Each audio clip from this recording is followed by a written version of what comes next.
ናይ ፌስቡክ ቪው እናቐንሰ ኣዊና እንታይ ይችግሩ ትፈልጥ የትኾይን ኪልኩም እንጠየቅኩም ንክብራት ኣሕዋተይ ሰላምታይ ረሳዕኹይ ሰላም እግዚአብሔር ይብዛሓልኩም ክብራት ቤተሰብ ናይ ዩቱብ ተኸታተልቲ ሓድሽ ተለኾንኩም ሰብስክራይብ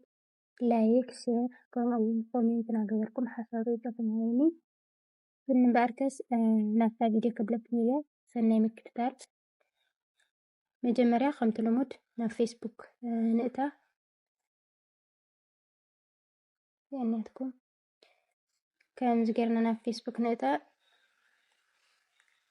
ዘገየብን የምትሉ መድኃኒዓለም ትቶኛል የምትሉ መድኃኒዓለም ካው ና ፕሮፌሽናል ዳሽቦርድ ነታ ካው ከምዚ ልክ ካፍተልና እዩ ካብቲ ማለት ሒዙ ሓድሽ ተሽሞም ጽኒዮ ማለት አፕዴት ገይርዎን ፌስቡክ خزرعوا ቪው ማለት እዩ ናይ 28 መዓልቲ አውዝኛ ረይዋ ቀይሕውን እንዮ ብዙሕ ቪው ስለለይ ተረየለይ ቀኒስንዮ استخاخليون اشتي مست مصبر كل ችግር ይውልን ቆም ይጋጥም እዩ ላይክ ትሪ ወለهم እዚ ኢንጆይመንት ረይዎ ጽቡቅ አሎ ቆጻል አሎ ፈሎወር ውን ረይዎ ጽቡቅ አሎ እዚ ናይ ዶላር ውን ረይዎ ጽቡቅ አሎ ማለት ብቻ ቪው ቀይሕ ይውንንዮ እዚ እና 28 መዓልቲ እዚ ከሪዮኩም ይሄዚ እቲ ቪው ስላበይ ልጠፍሎ ኢልኩም ተጨነቅኩም ክብራት ሕዋቴ አሎ አይጠፍይ ግን ናይ 28 መዓልቲ እዩ ለሪኤካ ማለት እዩ ሕዝሪ ወላ አና አቲና እዚ አና 28 መዓልቲ ያርይዋ ካው 7 መዓልቲ ኮይናለ እዚ እናትኩም ረይዋ ማለት እዩ ሕዝሪ ዋናይ 7 መዓልቲ ረይዋ ታቢው አፍቲ ቀይሕ ኮይና ነራ አውዚ ቆጻለላ ዶላር ብቻ ሂዶሎ ማለት ቀይሕ ይውንሎ እኒ ረይዎ እዚ ማለት እዩ እሲ ካው ናይ ሓደ መዓልቲ ውን አውዚ ረይዎ ዴይ ልብል ቱዴይ ማለት እዩ ረይዎ አውዚ ኒኩም ረይዎ እዚ ውን ኩሉ ቀይሕ በቀይሕ ይውንሎ ይቅርታ ረይዎ ማለት እዩ ረይዎ እዚ ቀይሕ ይውንሎ ኩሉ ማለት እዩ ረይዎ ዝኒ ፈለውሉ ዋዕሉ ረይዎ ቀይሕ ይውንሎ ኢንጆይመንት ቀይሕ ይውንሎ ቪው ቀይሕ ይውንሎ ኩሉ ሕዚ ጠቅላላ አሜና ንረኽቦ ከሪዮኩም እየ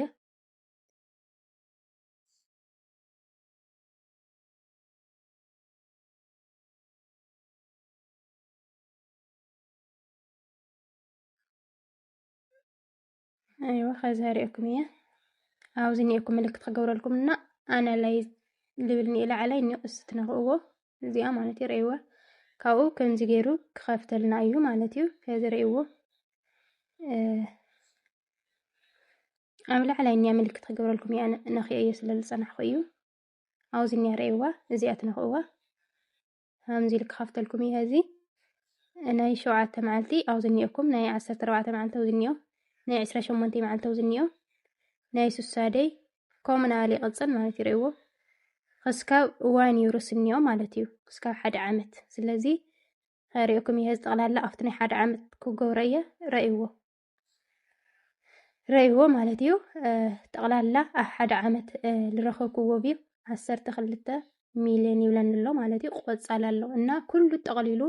ላውዝ እዩ ለአት ለምበር አይጠፍይ ጠቅሊሉ ማለት ግን እቲ ለሪኤና ብላዕሊ ግን ናይ 28 መዓልቲ እዩ ዘሪኤና ማለት እዩ ክብራት ሕዋቴ አውዚ ውን ረይዎ ጽቡቅ አሎ ቆጻል አሎ ረይዎ እዚ ጽቡቅ አሎ ማለት እዩ ረይዎ ሎም ቀነ እዩ አፕዴት ገይርዎን ይኻብት ማለት እዩ እዚ ውን ረይዎ ቆጻል አሎ እዚ ለረይዎ ቆጻል አሎ ከ15 እስከ 30 ሰከንድ ለሎ ማለት እዩ هذا ክንቅይር አይና ማለት እዩ ናይ እንተን ክንገብረና ረይዎ ዘምልክት ገይረልኩም ይሆነ እቶሞ ከዚ ናይ ሱሳደይ ንገብር አይና ናብነት አው ዝኒያትኩም ረይዋ ሱሳደይ ከገብራየ ረይዋ 3 ነጥቢ አው ዝኒያትኩም አቲ 3.9 ሚልዮን ቪው ኢልኒዮ ካኡ ቀይሕ ይውናሎ አብዚ ውን ረይዎ ማለት እዩ ኣውዚውን ብዙሕ ጽቡቕ ኣይኮነ ይብለኒ ኣሎ ብዙሕ ኣይተርአየ ይብል ርእይዎ ብጫ ይውንንዮ ማለት እዩ ስቲላ ውሽጢ ይንካይ እኮንዮ ኣይንካይ ግን ርእይዎ ማለት እዩ ከምዚ ገይሩ የርእየኒ እዩ እዚ ቆጻል ኣሎ ጽቡቕ ኣሎ እዚ እሺ ካብኡ ናይ ቴስዓደይ ደሞ ንኣቲና እታ ምልክት ገይረልኩም እኒኹ ድጋሚ ንኽእዋ ኣብዚ ኔኩም ናይ ቴስዓደይ እውን ናይ 3 ወርሒ ረአይዎ ማለት እዩ ናይ ቴስዓደይ ደሞ ጽቡቕ ኣሎ ቆጻል ኣሎ ማለት እዩ 6.3 ሚልዮን ማለት እዩ 19% ኣብዚ ኸባን ኣለኩም ረእይዎ ቆጻል ኣላ እዚኣ ጽቡቕት ኣላ ረእይዋ እዚኣ ማለት እዩ እሺ ተመሊስና ከዓ ንሪኦ ኢና ካብኡ ናይ ክልተ ሰሙን እውን ንሪኦ ኢና ኣብዚ ኔኩም 14 ደይ እሺኒ እዚኣ ማለት እዩ እሺ 14 ደይ እውን ረእይዋ ማለት እዩ እዚኣ ኸመን ጽቡቕ ኣላ 908,000 ተራእያ ኣላ ጽቡቕት ኣላ እዚኣ ኸመን ያትኩም ረእይዋ እዚኣ እውን ቆጻል ኮይና ኣላ ጽቡቕቲ ተሪኣ ኣላ ማለት እዩ እሺ ካብኡ ከዓ ተመሊስና ናብ 7 መዓልቲ እውን ንኣቲና 7 መዓልቲ እውን ረእይዋ ማለት እዩ ና 7 መዓልቲ ለ 492 ተራእያ ኣላ ጽቡቕት ኣላ እዚኣ ኸመን ቆጻል ኣላ ማለት እዩ እሺ ተመሊስና እውን ንኣቲና ከዚ ናይ ቱደይ ልትብል ከዓ ረእይዋ እዚኣ ንኣቲና ረእይዋ ማለት እዩ ኣብዚ ጽቡቕ እየ ተርእየቲ ረእይዋ እዚ ቀይሕ ሂባት እንኒኣ ኣብዚ ኸመን ረእይዎ ብጫ ይውንንዮ ማለት እዩ ችግር የብሉን ኣብ ክስኩ ክስተኻኸል ጽቡቕ ክረአ ከሎ እቲ ቀይሕ ነበረ ባዕሉ ኢላ ቆጻል ዝኸውን ማለት እዩ ምንም ፀገም የብሉ ኣይትጨናነቑ ታእዩ ኮይኑ ተባላሽና ገለ ይተወሉ ክባላሽ ተኾይኑ